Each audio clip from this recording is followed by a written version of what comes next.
Travailler dur, les gars, ça paye pas. Hein. Ça paye pas. Si travailler dur, ça payait, toutes nos darons, elles seraient multimillionnaires.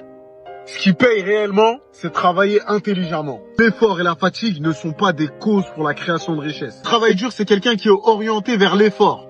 Il va être récompensé en fonction de l'effort qu'il va fournir. Et c'est ce que 99% des gens font. Ils travaillent dur et fort et quand ils veulent plus d'argent, ils font des heures supplémentaires. Alors que quelqu'un qui travaille intelligemment est orienté vers les solutions. Il va être rémunéré en fonction des solutions aux problèmes qu'il trouve.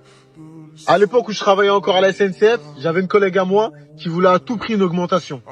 Et pour ça, elle était prête à travailler hyper dur. Elle faisait des vacations de fou, elle prenait même pas de pause. À la fin de la journée, elle était épuisée, mais elle se vantait auprès des supérieurs d'avoir fait un certain nombre de clients. 6 heures sans pause, elle enchaînait client sur client, elle encaissait.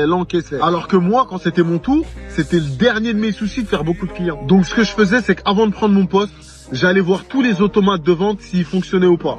Je les réparais tous et je mettais une grosse pancarte avec écrit dessus « Tous les automates fonctionnent, temps d'attente estimé, 3 minutes ». Ce qui fait que les gens, quand ils arrivaient, ils disaient qu'ils allaient gagner plus de temps en allant sur l'automate qu'en venant au guichet. Moi, je prenais 5 fois moins de clients qu'elle et en plus de ça, j'allais tout le temps en pause. Sauf qu'à la fin de l'année, quand il fallait donner les récompenses, à qui est-ce que vous croyez qui donnait la récompense? Aussi injuste que ça puisse être, c'était à moi qu'on les donnait. Et pourquoi? Tout simplement parce que j'ai choisi de travailler intelligemment. Et ça, c'est une réalité. Si vous voulez réellement vous enrichir, il faut que vous mettiez dans la tête que l'effort et la fatigue ne sont pas des causes pour la création de richesse. Ça peut être des conséquences, mais ça ne sera jamais des causes.